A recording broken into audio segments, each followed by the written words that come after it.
Hello everyone, welcome to smart study. मेरा नाम है नंदन और आज हम देखने वाले हैं क्लास 10 के सिविक्स या फिर पॉलिटिकल साइंस का चैप्टर नंबर 3 जिसका नाम है लोकतंत्र और विविधता। ये क्लास 10 का थर्ड चैप्टर है। ठीक है, तो आज इस वीडियो में हम इसे पूरा देखने वाले हैं। तो चलिए जल्दी से शुरू करते हैं वीडियो और देखते हैं टॉपिक्स टू बी कवर्ड में क्या क्या है। समाज में विविधता कैसे आती है ये देखना है एक हमें, और दूसरा हमें देखना है सामाजिक विभाजन और राजनीतिक विभाजन। हम देखेंगे।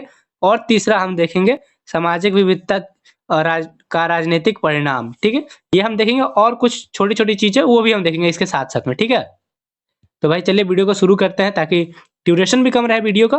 ठीक है भाई, तो हमारा सबसे पहला टॉपिक है समाज में विविधता। ये देखिए हमारा सबसे पहला टॉपिक है समाज में विविधता। तो चलिए इसे पढ़ते हैं। क्या है समाज में विविधता, क्या है? देखिए यहाँ लिखा हुआ है, जी आप देखेंगे यहाँ पे लिखा हुआ है, किसी भी समाज में विविधता तब आती है जब अलग अलग धर्म, जाति, रंग, लिंग, संस्कृति, भाषा आदि बोलने वाले लोग एक समाज में रहते हैं, तभी आती है समाज में विविधता। जी हाँ, बिल्कुल सही। आप भी इसे समझ सकते हैं बहुत आसानी से कि जब विविधता कब आएगी। विविधता मीन्स क्या? विविधता मीन्स डिफरेंसेस, डाइवर्सिटी। तो डिफरेंसेस मतलब क्या? अलग अलग। डाइवर्सिटी मतलब अलग अलग। तो किसी भी समाज में विविधता तभी आती है जब वो अलग अलग धर्म के हो, जाति के, रंग के या लिंग, संस्कृति, भाषा आदि के आधार पे रहने वाले लोग या फिर जो उसे प्रयोग करते हैं वैसे लोग रहते हैं, तब समाज में जाकर विविधता आती है। फॉर एग्जाम्पल, जैसे हमारे भारत देश में बहुत ज्यादा ही विविधता है। कैसे? तो हमारे भारत देश में पहली भाषा के आधार पर विविधता है। यहाँ पे बहुत ज्यादा भाषा है, कम से कम 1500 प्रकार की भाषाएं हैं। तो पहली पर 1500 अलग अलग भाषा है। ठीक है, यहाँ पे धर्म भी बहुत सारे रहते हैं अलग अलग। यहाँ पे हिंदू रहते हैं, मुस्लिम्स रहते हैं, सिख, ईसाई, पारसी। ठीक है, तो एक ये विविधता हो गया। और हमारे देश में खान पान भी बहुत ज्यादा अलग है। नॉर्थ इंडियन का अपना खान पान है, साउथ इंडियन का अपना खान पान है। सो हमारे देश में बहुत ज्यादा विविधता है, हमारे कंट्री में बहुत डाइवर्सिटीज है। ठीक है, तो आप ये समझिए समाज में विविधता क्या होती है। और यहाँ पे एक लाइन और है कि भारत विश्व में सबसे अधिक विविध है। कैसे विविध है भारत विश्व में सबसे अधिक? मैंने आपको पहले एग्जांपल दे दिया है। ठीक है, अब इसके बाद आती है जो जो इस चैप्टर की कहानी जिससे शुरू होती है, वो है जो आपने एनसीईआरटी पढ़ा होगा। एनसीईआरटी में इस चैप्टर का ना स्टार्टिंग इस टॉपिक से है, मैक्सिको ओलंपिक की कहानी। ये चैप्टर इसी से शुरू ही हुआ है। ठीक है, तो मैं इस चैप्टर को थोड़ा सा अलग वे में लेकर चलूंगा ताकि ज्यादा अच्छे से समझ में आए। तो मैक्सिको ओलंपिक की कहानी मैंने अब रखा है। तो चलिए देखते हैं मैक्सिको ओलंपिक की कहानी क्या है। ठीक है, तो क्या है मैक्सिको ओलंपिक की कहानी?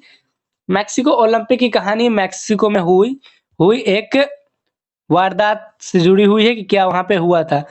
ठीक है भाई, तो चलिए शुरू। तो मैक्सिको ओलंपिक की कहानी को शुरू करने से पहले थोड़ा सा ना अमेरिका के बारे में पढ़ते हैं, उसके समाज के बारे में पढ़ते हैं कि उसका समाज कैसा था। उसके बाद ना मैक्सिको ओलंपिक की कहानी जो है दी गई है एनसीईआरटी बुक्स में, वो मैं बताऊंगा तो वो और अच्छे से समझ में आएगा। ठीक है, तो चलिए पहले उसे पढ़ लेते हैं, थोड़ा बहुत पहले उसका नॉलेज लेते हैं कि अमेरिका समाज कैसा था पहली बात। ठीक है, तो ये है उसकी कहानी कि अमेरिका में दो समूह विभाजित थे।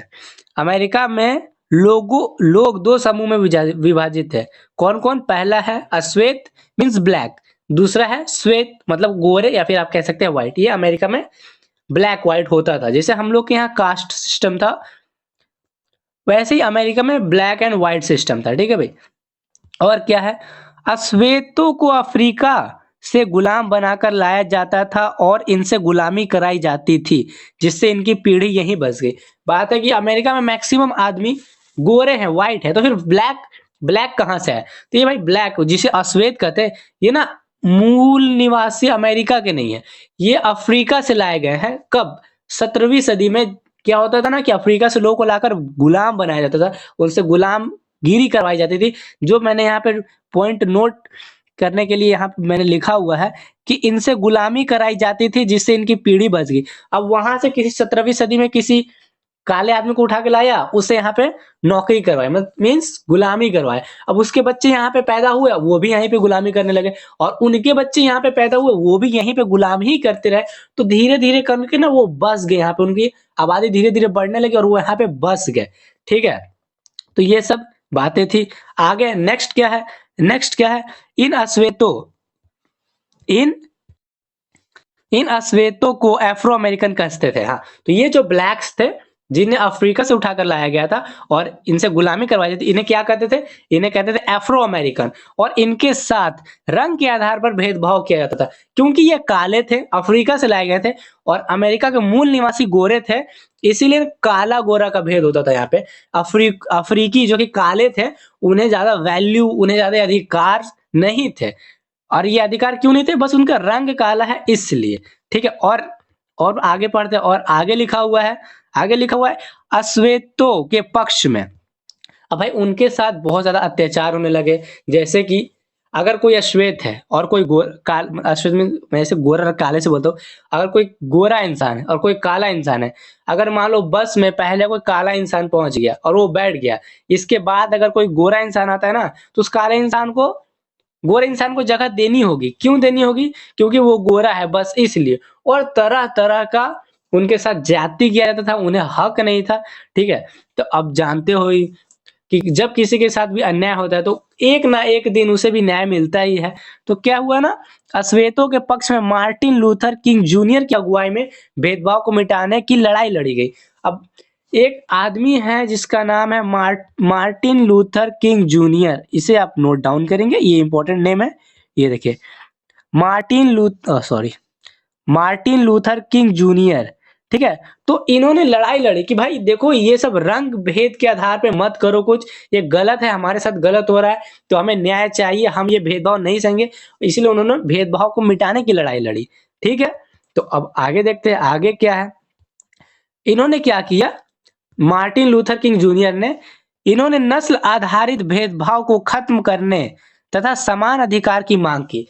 अब इन्होंने क्या बोला ना कि भाई देखो, ये सब खत्म करो, हम ये नहीं मानेंगे, भेदभाव हमारे साथ नहीं होना चाहिए। इन्होंने लड़ाई लड़ी इसकी, और इन्होंने कहा कि समान अधिकार दो, अगर जो हक गोरे के हैं तो काले के भी होने चाहिए। इन्होंने समान अधिकार की मांग की। ठीक है, और आगे क्या है, तो ये था एक छोटा सा इंट्रोडक्शन उस समाज के बारे में, अमेरिका के समाज के बारे में, कि उसका समाज कैसा था। और फिर से वही है कि अमेरिका में नागरिक अधिकार आंदोलन, ये आपको कोई टॉपिक नहीं मिलेगा, बट हाँ क्वेश्चंस यहाँ से पूछे जाते हैं। अमेरिका में नागरिक अधिकार आंदोलन है, लेकिन बहुत छोटे से रूप में एनसीईआरटी के साइड पेज पे ना लिखा हुआ है, तो आपको इसको अगर ब्रीफ में करने आ गया तो बहुत ज्यादा दिक्कत हो जाएगी, इसलिए मैंने इसे अलग से यहाँ पे लिखा हुआ है। एनसीईआरटी में है बट बहुत कम लफ्ज में है, बहुत कम वर्ड्स में है। ठीक है, तो यहाँ पे पहले से पढ़ लेते हैं अमेरिका में नागरिक अधिकार आंदोलन को। तो ये है यहाँ लिखा हुआ है द्वितीय विश्व युद्ध। द्वितीय विश्व युद्ध के बाद अमेरिका में नस्लीय भेदभाव बढ़ने लगा।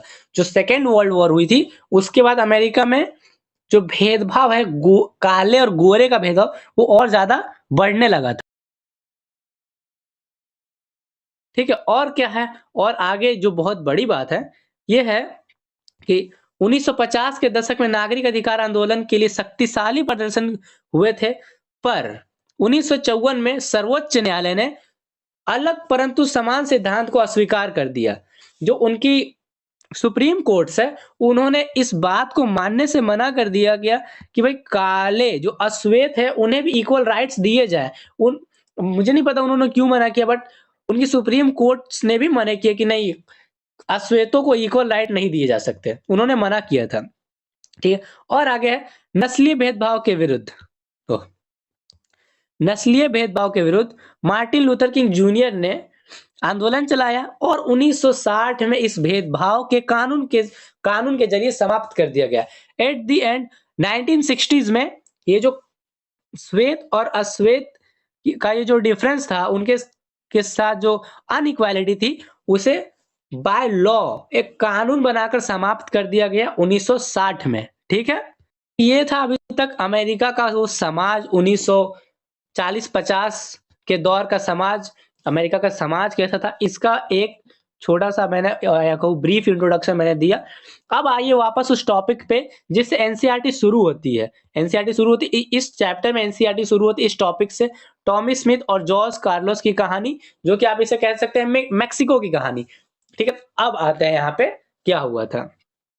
यहाँ पे हुआ कुछ यूं कि 1980 में मैक्सिको ओलंपिक खेल में अमेरिका में होने वाले रंग भेद मसले को टॉमी स्मिथ और जॉन कार्लोस ने अंतरराष्ट्रीय मंच पर रखा। तो पहले ये क्वेश्चन यहाँ पे अराउज होता है कि टॉमी स्मिथ और जॉन कार्लोस थे।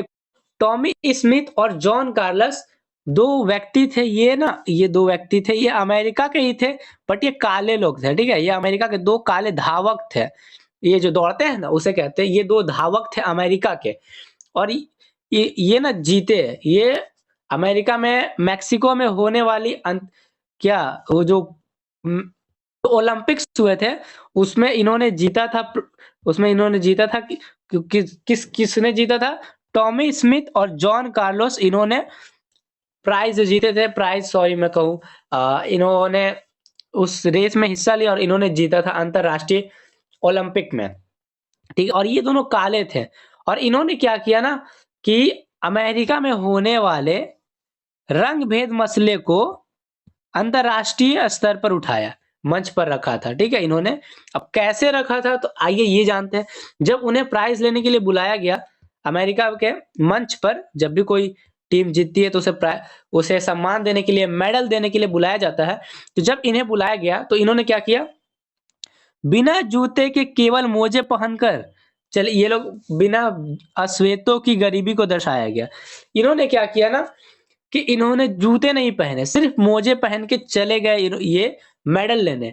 तो सिर्फ सिर्फ मोजे पहनने का क्या मतलब था?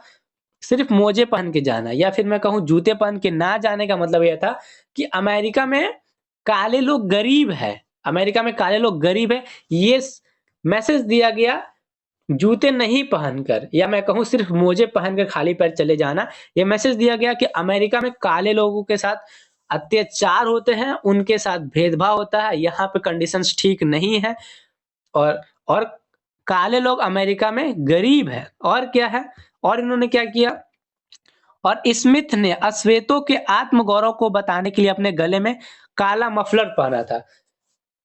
टॉमी स्मिथ और जॉन कार्लोस, जो कि दोनों अश्वेत लोग थे। ठीक, तो टॉमी स्मिथ ने क्या किया, इन्होंने ना अपने गले में एक काले रंग के मफलर पहना था, जिसका मतलब था कि काले लोगों का आत्मगौरव को बताने के लिए इन्होंने अपने गले में मफलर पहना था।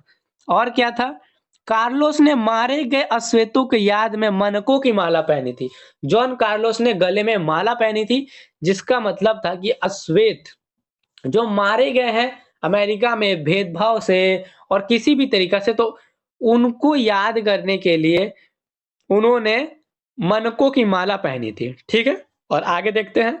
आगे है काले दस्ताने और बंधी हुई मुट्ठी अश्वेतों की एकता को दर्शाया गया। काले दस्ताने और बंधी हुई मुट्ठी अश्वेतों की एकता को दर्शाया गया। जी हाँ, तो इन्होंने ये 3 काम किए और इन्होंने अंतरराष्ट्रीय मंच पे ये किया और सबका ध्यान खींचा कि भाई अमेरिका में काले लोगों के साथ ठीक नहीं है कुछ भी, उनके साथ बहुत ज्यादा भेदभाव है, ज्यादती है, उन्हें समान अधिकार नहीं है।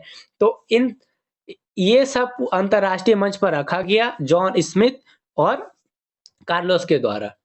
ठीक है भाई, और अब आगे चलते हैं। ये थी कहानी, मैक्सिको की कहानी। अब आगे बढ़ते हैं। अब आगे का टॉपिक है हमारा अश्वेत शक्ति आंदोलन। ये एनसीईआरटी में एक लाइन में दिया गया साइड में। यह आंदोलन 1966 में उभरा और 1975 तक चलता रहा। क्या? अश्वेत शक्ति आंदोलन। और क्या है इसकी खासियत, क्या थी? नस्लवाद के खिलाफ इनका रवैया थोड़ा सा उग्र था। इनका मानना था कि नस्लवाद को मिटाने के लिए हिंसा का सहारा लेना उचित है। ठीक है, तो ये था अमेरिका में अश्वेत शक्ति आंदोलन। इन्होंने थोड़ा सा जो बोलते हैं ना हिंसा किया, आंदोलन में हिंसा किया। इनका जो नेचर था थोड़ा सा ज्यादा उग्र था, आप कह सकते डेंजरस था। ये हिंसा भी करते थे अपने मांगों को लेकर के, उन्हें मनवाने के लिए। अफ्रो अमेरिकन जो कि मैंने आपको बता दिया है, बट एक बार फिर से टॉपिक में है तो मैं एक बार आपको फिर बता देता हूँ। 17वीं सदी से लेकर 19वीं सदी की शुरुआत तक अमेरिका में अफ्रीका के लोगों को गुलाम बनाकर अपने यहाँ लाते थे और उन्हीं को और उनके वंशज को अफ्रो अमेरिकी कहते हैं, जो कि मैंने आपको पहले ही डिटेल में बता दिया। और यहाँ एक टॉपिक है नस्ल भेद। नस्ल भेद क्या है भाई? तो चलिए, नस्ल भेद किसी देश अथवा समाज के नस्ल के आधार पर कुछ लोगों को नीचा समझना, इसे नस्ल भेद कहते हैं। जैसे वो तो वहां पे नस्ल भेद था रंग के आधार पे, रंग के आधार पर। अगर मैं इंडिया की बात करूं तो इंडिया पे बहुत से हैं, जैसे हिंदू मुस्लिम्स है, वो तो धार्मिक आधार है। कास्ट सिस्टम है इंडिया में, तो अभी इसे एक नस्ल भेद कह सकते हैं। और आगे क्या है? सामाजिक भेदभाव की उत्पत्ति। तो ये ना एक टॉपिक है, एनसीईआरटी की दूसरी टॉपिक है, जो समानता वाला टॉपिक है, सेकंड टॉपिक ऑफ एनसीईआरटी, तो ये उसका है। तो सामाजिक भेदभाव की उत्पत्ति कैसे होती है, समाज में भेदभाव आता कहां से है, तो ये है यहाँ पे। तो इसे पढ़ते हैं चलिए। तो यहाँ लिखा है सामाजिक भेदभाव की उत्पत्ति के संदर्भ में तीन बातें हैं। तो तीन तरह से समाज में भेदभाव आती है। कौन से? तो पहला है, अधिकांश सामाजिक अंतर जन्म आधारित होते हैं, जैसे हमारा जन्म, हमारा कास्ट, हमारा धर्म। जी हाँ, तो पहला जो डिफरेंसेस आते हैं या फिर समाज में जो भेदभाव मीन्स डिफरेंसेस, वो कैसे आते हैं? तो पहला आता है जन्म आधारित। पहले होती है जन्म आधारित, क्योंकि हम किस घर में जन्म लेंगे, हम किस धर्म मानने वालों के घर में जन्म लेंगे, हम किस कास्ट में जन्म लेंगे, हम कौन सी भाषा बोलने वाले के घर में जन्म लेंगे, ये हमारे हाथ में नहीं होता। तो अगर एक व्यक्ति हिंदू धर्म में जन्म लिया जहां लोग बंगाली बोलते हैं, और एक व्यक्ति मुस्लिम धर्म में जन्म लिया जहां लोग उर्दू बोलते हैं, एक व्यक्ति पंजाबी घर में जन्म लिया जहां लोग पंजाबी बोलते हैं, तो डिफरेंसेस यहीं से आती है। पहला है, समाज में डिफरेंस आने और भेदभाव होने का पहला मूल कारण है कि जन्म आधारित ही होता है सब कुछ, जो हमारे कंट्रोल में कुछ नहीं होता है। ठीक है, पर सारे जन्म आधारित नहीं होते हैं। यहाँ पे तीन बातें लिखी हुई, तीन टॉपिक से, सारे जन्म आधारित नहीं होते। कुछ सामाजिक अंतर हमारी पसंद आधारित भी होते हैं, कुछ सामाजिक अंतर हमारे पसंद के भी होते हैं। जैसे अगर कोई क्लास, जैसे आप अभी 10th में हो, आप सारे लोग 10th क्लास में हो, अभी पढ़ रहे हो। अब जैसे ही आप 11th में जाओगे तो किन्हीं को साइंस पसंद होगी, किन्हीं को आर्ट्स पसंद होगा, किन्हीं को कॉमर्स पसंद होगा, और किन्हीं को कुछ नहीं पसंद होगा। ठीक है, तो यहीं पे डिफरेंस आती है। वो कुछ बच्चे आर्ट्स ले लेंगे, कुछ साइंस ले लेंगे, कुछ कॉमर्स ले लेंगे, और कुछ कुछ नहीं लेंगे, वो ना घूमेंगे। तो डिफरेंस यहाँ से भी आता है। तो ये हुआ एक दूसरा डिफरेंस। और तीसरा क्या है?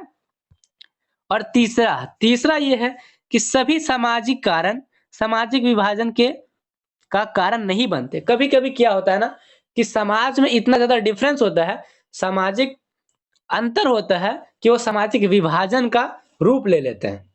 जैसे फॉर एग्जांपल, इंडिया में जब इंडिया 1947 जब था, तो इंडिया में पॉपुलेशंस थी किसकी? हिंदू, मुस्लिम, पंजाबी, सिख्स, ये सारे रहते थे। तो क्या था, यहाँ हमारे देश में सामाजिक अंतर था। यहाँ पे हिंदूज भी हैं, यहाँ पे मुस्लिम्स भी है, यहाँ पे पंजाबी भी है, यहाँ पे ईसाई भी है। तो ये था एक सामाजिक अंतर। बट ये जो सामाजिक अंतर था, ये 15 अगस्त 1947 को सामाजिक विभाजन का रूप ले लेता है, जिससे पाकिस्तान और बांग्लादेश का जन्म होता है। और कभी-कभी ये सामाजिक विभाजन का रूप नहीं लेता है, कभी-कभी ले लेते हैं। जैसे 1947 में इंडिया के साथ हुआ। पहले तक 1947 15 अगस्त से पहले तक इंडिया ठीक था, बट उसके बाद चूंकि हमारे देश में अंतर थी बहुत ज्यादा, और हमारा देश टूट गया, इंडिया, पाकिस्तान, बांग्लादेश में।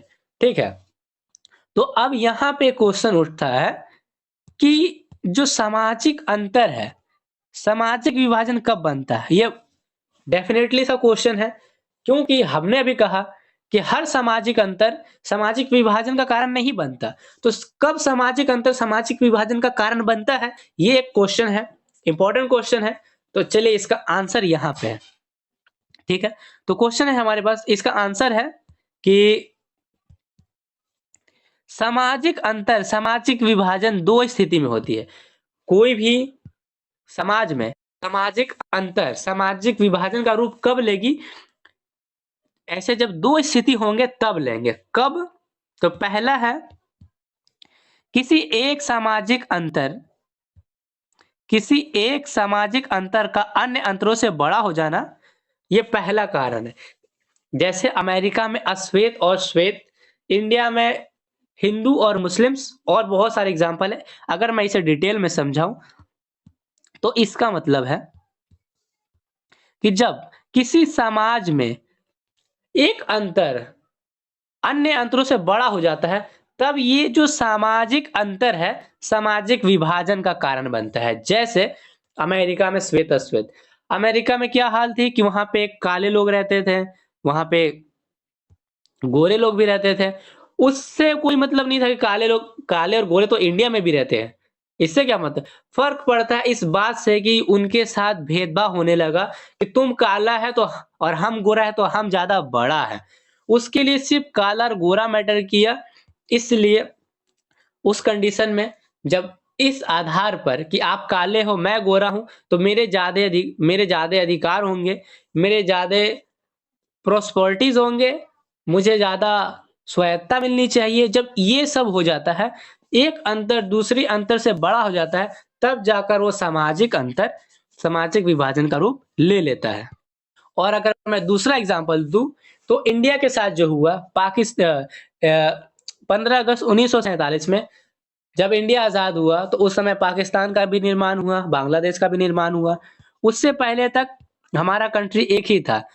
तो वहां पे सामाजिक अंतर ये था कि हिंदू और मुस्लिम, बट जो मुस्लिम लीग है इन्होंने अपने लिए एक अलग कंट्री की मांग की, भाई हम मुस्लिम हैं तो हम अपना अलग देश ही चाहते हैं, हम आपके साथ नहीं रह सकते।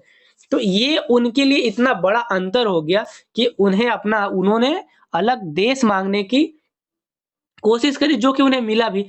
तो यही अंतर था जिसकी वजह से ये जो सामाजिक अंतर था सामाजिक विभाजन में कन्वर्ट हुआ। और दूसरा क्या है, दूसरा जो रीजन है, समान समूह के भीतर ही विभिन्न अंतरों का गुथ जाना, समान समूह के भीतर ही विभिन्न अंतरों का गुथ जाना। जैसे उत्तरी आयरलैंड और नीदरलैंड। तो मैं आपको उत्तरी आयरलैंड की कहानी बताऊं। उत्तरी आयरलैंड है एक क्रिश्चियन देश, ठीक है। उत्तरी आयरलैंड है एक क्रिश्चियन देश जहां पे जहां पे सारे लोग क्रिश्चियनिटी को ही फॉलो करते हैं, ठीक है। तो अब आप सोचोगे भाई यहाँ तो सिर्फ क्रिश्चियंस है, तो यहाँ तो कोई अंतर ही नहीं है, तो फिर यहाँ कैसे हुआ। लेकिन नहीं, जैसे यहाँ इस आपको वर्ड पे ध्यान दें, समान समूह, सॉरी चीज आ गया, समान समूह के भीतर ही विभिन्न अंतरों का गुजरना। समान उसका समूह कैसा है, क्रिश्चियन समूह, बट उसके अंदर भी अंतर है, मीन्स डिफरेंसेस है, उसका गुथ जाना। जैसे अगर हिंदूज की बात करी जाए तो पहले ऊपर से देखने में सब अच्छा लगता है कि अरे सारे हिंदूज है, बट जब आप अंदर झांक कर देखोगे तो हिंदूज तो वो है ही, बट हिंदू में भी आपको मिलेंगे चार, मतलब वो जो है ब्राह्मण है, क्षत्रिय है, शूद्र है, वैश्य है। फिर उसमें भी आपको बहुत सारे मिलेंगे, तो कोई कानू है, तो कोई यादव है, तो कोई मुसर है, कोई भुइया है, कोई सिंह है, कोई राजपूत है। ऊपर से तो सब हिंदू लगते हैं, बट अंदर झांक कर देखने में उनमें बहुत ज्यादा अंतर है, ठीक है। तो ये है अंतरों का गुथ जाना। अगर मैं यहाँ एग्जांपल है, उदाहरण है उत्तरी आयरलैंड का, तो उत्तरी आयरलैंड है एक क्रिश्चियन कंपनी बोलो, क्रिश्चियन कंट्री, बट जो क्रिश्चियनिटी है इसमें दो तरीके से है। पहला है ये कैथोलिक, ये कैथोलिक है, और दूसरा जो है ये प्रोटेस्टेंट है, प्रोटेस्टेंट, ठीक है, प्रोटेस्टेंट है। तो दिक्कत यहां भी नहीं है। जो कैथोलिक है उत्तरी आयरलैंड में, जो कैथोलिक है ये है गरीब, ठीक है। उत्तरी आयरलैंड में जो कैथोलिक है ये है गरीब, बट जो प्रोटेस्टेंट है ये है अमीर। और जो गरीब है मींस जो कैथोलिक है, इनके पास ज्यादा प्रॉपर्टीज नहीं है और इनके पास ज्यादा बिजनेस नहीं है, बट जो प्रोटेस्टेंट है इन लोगों के पास बहुत बिजनेस है। तो इसलिए इनके बीच भी ये जो सामाजिक अंतर है, एक समूह का है तो सारे क्रिश्चियंस ही, बट क्रिश्चियनिटी के अंदर भी एक प्रोटेस्टेंट है और एक कैथोलिक है। पहला कैथोलिक है, कैथोलिक, और दूसरा है प्रोटेस्टेंट, प्रोटेस्टेंट। और जो कैथोलिक है ये है गरीब, इनके पास ज्यादा संपत्ति है नहीं, तो इसलिए यहाँ सामाजिक अंतर है गरीबी और अमीरी का, और ये ले सकता है विभाजन का रूप। बट जो नीदरलैंड है, नीदरलैंड में ऐसा कुछ नहीं है। नीदरलैंड भी एक क्रिश्चियन कंट्री है, यहाँ भी कैथोलिक और प्रोटेस्टेंट में लोग डिवाइडेड है। बट यहाँ जो गरीब है तो दोनों में गरीब है, वो कैथोलिक में भी गरीब है और प्रोटेस्टेंट में भी गरीब है। अगर अमीर है तो कैथोलिक में भी गरीब है, प्रोटेस्टेंट में भी अमीर है। तो यहाँ सामाजिक अंतर नीदरलैंड के केस में सामाजिक विभाजन का रूप नहीं ले सकता। बट जो इन केस ऑफ उत्तरी आयरलैंड, यहाँ पे एक ही जो धर्म में जो अलग वर्ग है जो कि है कैथोलिक, यही गरीब है, इन्हीं के पास प्रॉपर्टी नहीं है। तो यहाँ पे सामाजिक अंतर सामाजिक विभाजन का रूप ले सकता है, जो कि इस थर्ड पॉइंट को प्रूफ करता है कि हर सामाजिक अंतर सामाजिक विभाजन का रूप नहीं बनते और कभी-कभी बन भी जाते हैं। इस पॉइंट को प्रूफ करता है। सभी सामाजिक अंतर सामाजिक विभाजन का कारण नहीं बनते। आपने देख लिया उत्तरी आयरलैंड के केस में ये सामाजिक विभाजन का कारण बनता है, but in case of Netherland ये विभाजन का कारण नहीं बनता है नीदरलैंड के केस में। ठीक है, तो ये एनसीईआरटी का दूसरा टॉपिक था। अब हम आगे आते हैं। नेक्स्ट जो हमारा टॉपिक है, हमारा जो नेक्स्ट टॉपिक है, हम इसकी ओर आते हैं, आगे बढ़ते हैं। और सामाजिक विभाजन के राजनीतिक प्रभाव, जैसे कि आपने देखा कि समाज में बहुत ज्यादा ही क्या डिफरेंसेस है, विभाजन है। तो क्या हो अगर उस विभाजन में, उस डिफरेंसेस में अगर राजनीति घुस जाए, अगर राजनीतिक पार्टियां घुस जाए, अगर उसको लेकर के लोग राजनीति करने लगे, तब क्या होता है, इसके प्रभाव क्या होंगे, ये हम देखने वाले हैं। इसके जो प्रभाव वो नेगेटिव होंगे, तो किस तरह से नेगेटिव हो सकते हैं, और उनका कोई प्रभाव अच्छा होगा, पॉजिटिव होगा, तो वो किस तरीके से पॉजिटिव हो सकते हैं, ये हम अब आगे देखते हैं। चलिए पहले हम इसके नेगेटिव इफेक्ट को देखते हैं। ठीक है, कि इसके नेगेटिव इफेक्ट्स क्या क्या है, सामाजिक अंतर क्या। तो यहाँ पहला है नेगेटिव इफेक्ट में जो हमें पढ़ना है, ये है उत्तरी आयरलैंड। नेगेटिव इफेक्ट में एक एग्जांपल है हमारे पास उत्तरी आयरलैंड का। यहाँ देखिए, यहाँ से यहाँ तक जो है उत्तरी आयरलैंड का एग्जांपल दिया गया है, इसे हम ध्यान से पढ़ते हैं। यहाँ कहा गया है उत्तरी आयरलैंड, यहाँ पर ईसाई धर्म को मानने वाले रहते हैं, जो कि मैंने आपको पहले ही बताया। 44% कैथोलिक रहते हैं, 53% प्रोटेस्टेंट। प्रोटेस्टेंट लोगों का नेतृत्व यूनानिस्ट पार्टी कर रही थी, और यह चाहती थी कि उत्तरी आयरलैंड को ग्रेट ब्रिटेन के साथ मिला देना चाहिए, क्योंकि ग्रेट ब्रिटेन में प्रोटेस्टेंट बहुसंख्यक थे। जी आपने देखा उत्तरी आयरलैंड पहले से बटा हुआ है, किसमें, प्रोटेस्टेंट और कैथोलिक में। तो यहाँ प्रोटेस्टेंट लोगों को नेतृत्व कौन करता था, यूनानिस्ट पार्टी। और ये चाहती क्या थी, ये चाहती थी कि जो उत्तरी आयरलैंड है, उत्तरी आयरलैंड को ग्रेट ब्रिटेन के साथ मिला देना चाहिए। क्यों मिला देना चाहिए, क्योंकि ग्रेट ब्रिटेन एक प्रोटेस्टेंट बहुसंख्यक देश है, इसलिए वह चाहती थी कि उत्तरी आयरलैंड को ग्रेट ब्रिटेन में मिला दिया जाए। अब अगर कैथोलिक ये चाहती है, तो प्रोटेस्टेंट जरूर कुछ ना कुछ और वो भी चाहते होंगे। तो वो क्या चाहते हैं, चलिए देखते हैं वो क्या चाहते हैं। वहीं दूसरी तरफ, जी हाँ, क्योंकि वो लोग चाहते हैं कि इसे मिला देना चाहिए ग्रेट ब्रिटेन में, तो वो भी तो कुछ चाहेंगे, कौन, प्रोटेस्टेंट। तो यहीं पे लिखा हुआ है, वहीं दूसरी तरफ कैथोलिक का नेतृत्व यूनानिस्ट पार्टी कर रही थी, और वह चाहती थी कि उत्तरी आयरलैंड को आयरलैंड गणराज्य के साथ मिला दिया जाना चाहिए। समझे, वो जो पार्टी है वो चाहती थी, यहां पे देखिए,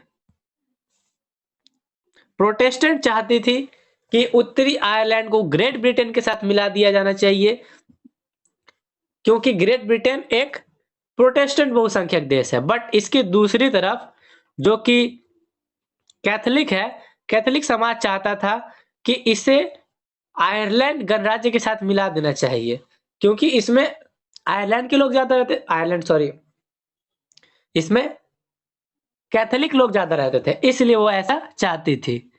तो आप यह बिल्कुल क्लियर देखेंगे कि जब भी फायदे के लिए समाज के अंतरों पर राजनीति की गई है, तो यहाँ पे देखिए देश बंटने के कगार पे आ गया है। जिस तरह से इंडिया में हुआ, ये देश ना टूटने के कगार पे है, क्योंकि वो चाहती है कि उसके साथ मिला दिया जाए। वो मीन्स प्रोटेस्टेंट चाहते हैं कि देश को ग्रेट ब्रिटेन के साथ मिला दिया जाए। कैथोलिक चाहते हैं कि देश को आयरलैंड गणराज्य के साथ मिला दिया जाना चाहिए। तो यहाँ पे क्या हुआ ना कि इन दोनों में झड़प हो गई तो मारपीट हो गए तो बहुत सारे लोग मारे गए दोनों तरफ से। और आप देखेंगे यहाँ पे देश टूट सकता है। तो आप देख रहे हैं कि जब इस पे राजनीति होती है फायदे के लिए या फिर किसी भी तरीके से राजनीति अगर की जाती है, तो यहाँ पे देश के विभाजन होने के चांस बनते हैं। तो यही यहाँ पे लिखा हुआ है कि राजनीतिक कारण सामाजिक विभाजन बन गया। राजनीतिक कारण सामाजिक, यहाँ अंतर होना चाहिए, गलती से विभाजन हो गया। राजनीति के कारण सामाजिक विभाजन बन गया, जिससे देश टूट गया। समझे? तो इससे देश टूट गया। तो ये था इसका एक नेगेटिव इफेक्ट कि जब देश में जो डिफरेंसेस है, अंतर है, डाइवर्सिटीज है, उस पे अगर आप पॉलिटिक्स करोगे तो जो देश के जो अंतर है वो देश को तोड़ भी सकते हैं, टूट भी सकता है। जैसा कि हमने श्रीलंका में भी देखा था। इससे पहले सत्ता की साझेदारी के चैप्टर में हमने देखा कि ऐसे तमिल्स के साथ भेदभाव हुआ, तमिल के साथ भेदभाव हुआ और सिंहली भाषा को ज्यादा प्रेफरेंस देने के कारण उनका देश टूटने के कगार पे आ गया था। बट उनका देश टूटा नहीं, पर वहां पे युद्ध हुआ। तो यहाँ क्या था, वहां क्या था, इन केस ऑफ श्रीलंका, वो भाषा के आधार अंतर था उसमें, भाषा के आधार पे, और जिससे पॉलिटिक्स हुई और वहां पे भी युद्ध हो गया। सेम यहाँ पे हुआ, यहाँ पे भी कैटेगरीज जो क्रिश्चियनिटी मानते हैं, क्रिश्चियनिटी में कैथोलिक और प्रोटेस्टेंट, जो ये जो डिफरेंट है, यहाँ पे डिफरेंसेस है, अंतर है, यहाँ भी पॉलिटिक्स हुई और इनका भी देश टूटा। तो ये है नेगेटिव इफेक्ट। जब देश के अंतर को लेकर के, देश के डाइवर्सिटी को लेकर के जब पॉलिटिक्स होती है तो देश टूटता है, और ना टूटे तो देश को नुकसान तो होता ही होता है। तो अगर इसके कुछ नेगेटिव इफेक्ट्स हैं तो ऐसे कुछ पॉजिटिव इफेक्ट्स भी हैं। वही है यहाँ पे अगला टॉपिक कि सामाजिक विभाजन के सकारात्मक प्रभाव। सामाजिक विभाजन के सकारात्मक प्रभाव लोकतंत्र में, यहाँ पहले मैं इसे अंडरलाइन कर दूं, सामाजिक विभाजन के सकारात्मक प्रभाव। क्या है सकारात्मक प्रभाव, इसे हम पढ़ते हैं। लोकतंत्र में राजनीतिक दलों द्वारा सामाजिक विभाजन की बात करना स्वाभाविक है, सही है। जैसे कहीं भी अगर डेमोक्रेसी है और वहां पे जो डिफरेंसेस है, तो जो राजनीतिक दल होंगे उनके द्वारा बात किया ही जाना चाहिए। फॉर एग्जाम्पल, अगर इंडिया है, इंडिया में पंजाबी भी रहते हैं, बंगाली भी रहते हैं, तमिल्स भी रहते हैं, साउथ के लोग भी रहते हैं, नॉर्थ के बिहारी भी रहते हैं, झारखंडी भी रहते हैं। तो यहाँ के जो अलग अलग जो राजनीतिक दल होंगे, यहाँ के जो अलग अलग राजनीतिक दल है, तो इनका बात करना कि हमारे देश में ऐसे ऐसे डिफरेंसेस है, ये नेचुरल है और ये होना भी चाहिए, तभी तो सबका विकास हो पाएगा। तो यही इस पॉइंट में, पहला पॉइंट में, कि देश के राजनीतिक दलों द्वारा सामाजिक विभाजन की बात करना उचित है, स्वाभाविक है। और दूसरा पॉइंट क्या है, दूसरा पॉइंट कहता है कि विभिन्न समुदायों का उचित प्रतिनिधित्व भी। जैसे अगर देश के एक लोकतांत्रिक देश में अगर कोई राजनीतिक पार्टी बन रही है तो हर समुदाय का प्रतिनिधित्व करेगी। प्रतिनिधित्व करना मीन्स उसके मांगों को उठाने, उसके जरूरतों को पूरी करना, जो उसके रोजमर्रा जिंदगी में जो जरूरी है, जो उसे सुविधाएं चाहिए, उसकी बात को उठाना मीन्स उसी का प्रतिनिधित्व करना। तो विभिन्न समुदायों की उचित प्रतिनिधित्व लोकतंत्र में होती है, ठीक है। और आगे क्या है, आगे है कि विभिन्न समुदायों की उचित मांगों और जरूरतों को पूरा करने के लिए नीति बनाना। कि ये जो सामाजिक या फिर कहूं मैं जो राजनीतिक दल होते हैं, ये खैर आते तो अपने बेनिफिट्स के लिए, पर इनका एक काम होता है। इनका काम क्या होता है? इनका काम होता है कि समुदायों की उचित मांगों की ज़रूरतों को पूरा करना। फॉर एग्ज़ाम्पल, अगर आपके यहाँ से कोई नेता बना है, अगर आपके एरिया में स्कूल्स नहीं है और आपके एरिया में यूनिवर्सिटीज़ नहीं है, तो उसका काम है स्कूल्स यूनिवर्सिटीज़ को बनाना, रोड बनाना, जो कि ज़रूरत की चीज़ें हैं जनता की। और अधिकतर देशों में मतदान के स्वरूप तथा सामाजिक विभाजनों में प्रत्यक्ष प्रत्यक्ष सामाजिक विभाजन में प्रत्यक्ष दिखाई देता है, संबंध दिखाई देता है। जैसे अधिकतर देशों में मतदान के स्वरूप ये देखा गया है कि जिस जिस देश में डेमोक्रेसी है, सारे लोगों के पास वोट देने का अधिकार है, तो वहां पे प्रत्यक्ष संबंध दिखाई देता है। संबंध क्या दिखाई देता है कि होता यह है कि कोई राजनीतिक दल खड़ा होता है किसी भी जगह से, तो वो क्या करता है ना कि उसी के एक धर्म विशेष, जाति विशेष, समुदाय विशेष के लोगों के लिए काम करते हैं, ताकि वो अपना वोट बैंक को सुरक्षित रख सके और उनका चांस बना रहे अगली इलेक्शंस में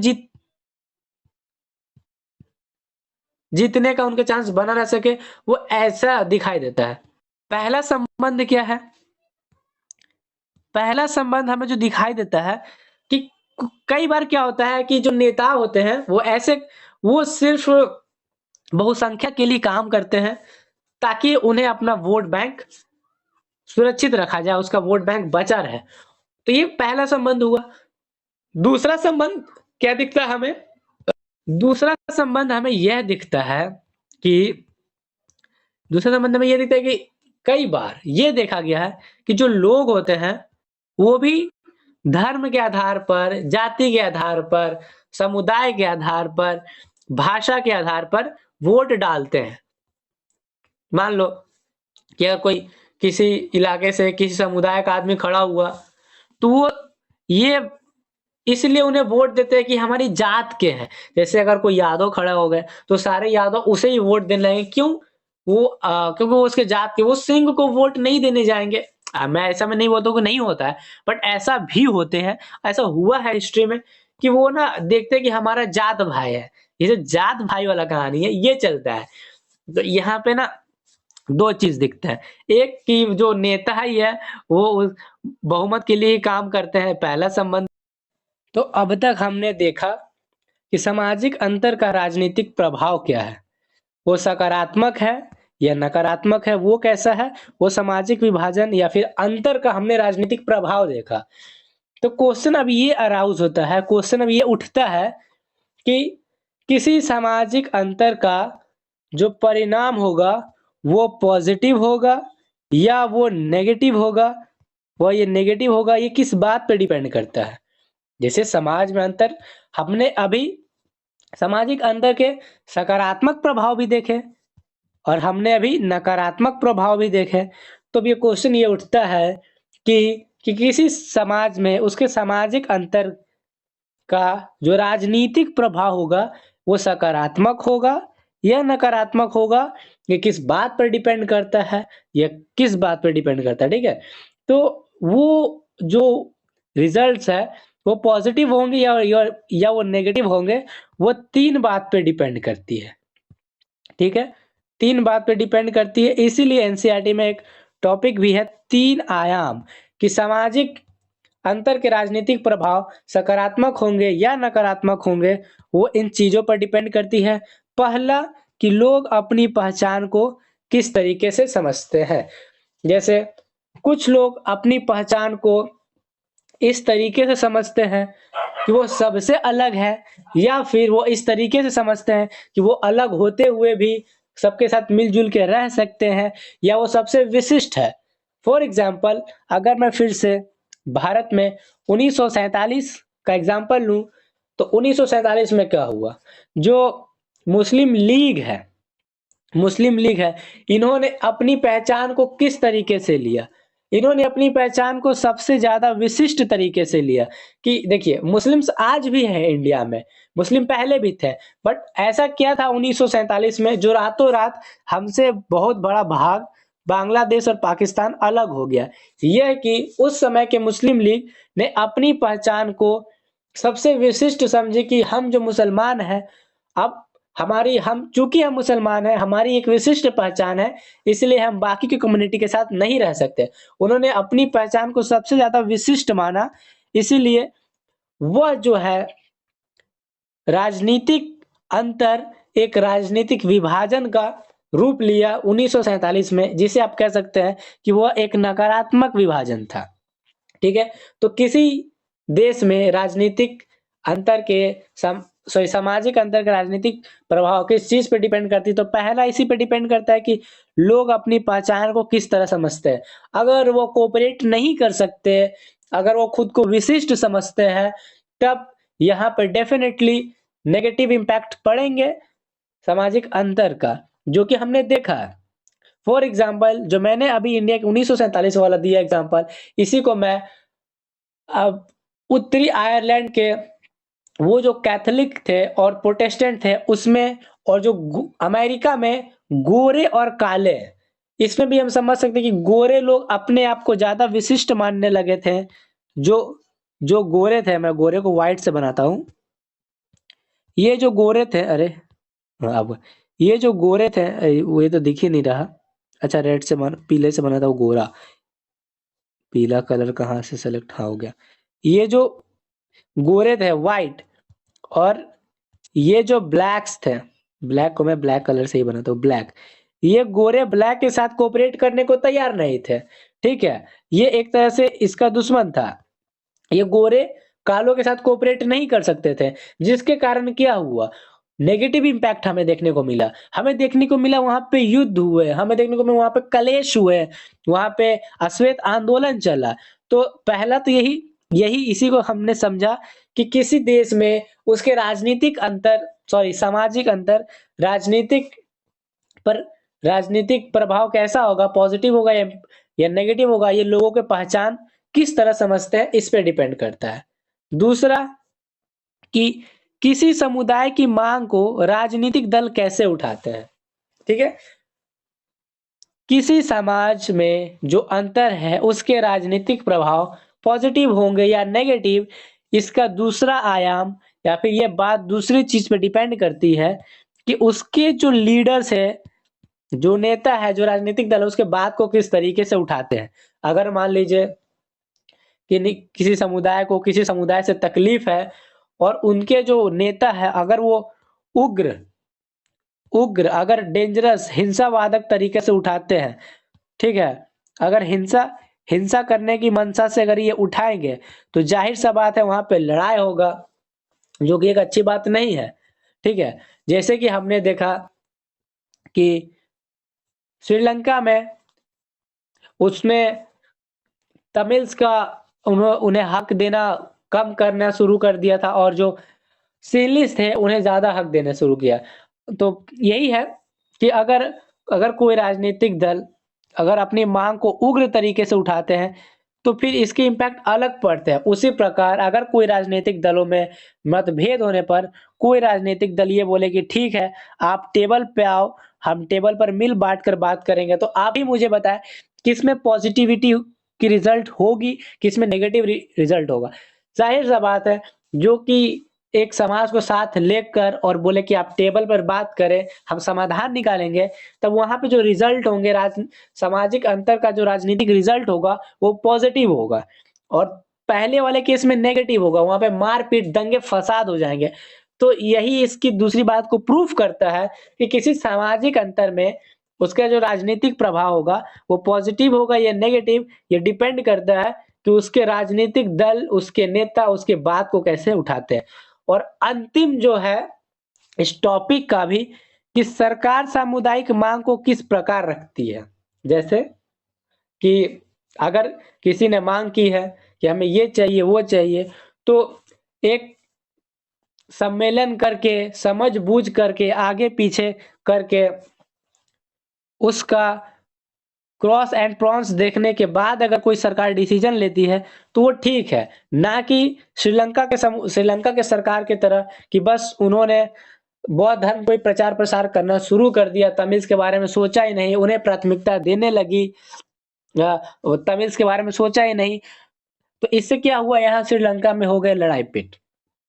तो इसे हमें क्या समझ में आता है कि सरकार सामुदायिक मांग को भी सोच समझकर उठाती है या नहीं उठाती है, या फिर सिर्फ अपने फायदे के लिए, अपना वोट बैंक बचाने के लिए सरकार अगर कदम उठा लेती है, तो फिर यहाँ पे उसके सामाजिक अंतर का राजनीतिक प्रभाव नेगेटिव हो जाएगा।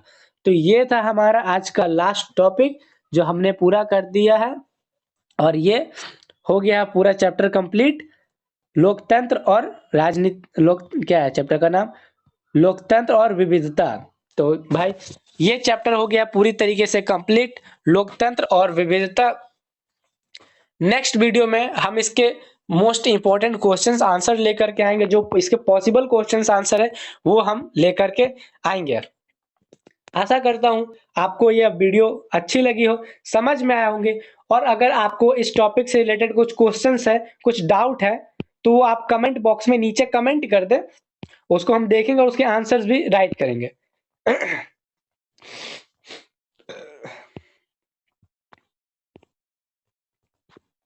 ठीक है भाई, तो ये आपका चैप्टर हो गया कंप्लीट। अगर आपको वीडियो अच्छी लगी हो तो चैनल को सब्सक्राइब करें, लाइक करें, और हाँ, अपना वैल्यूबल कमेंट नीचे जरूर लिखें। ठीक है, और अब मैं आपसे मिलता हूँ नेक्स्ट चैप्टर में इसके। ठीक है भाई, तब तक के लिए आप पढ़ते रहिए, सीखते रहिए, जिंदगी में उतारते रहिए। Love you all. जय हिंद, जय भारत।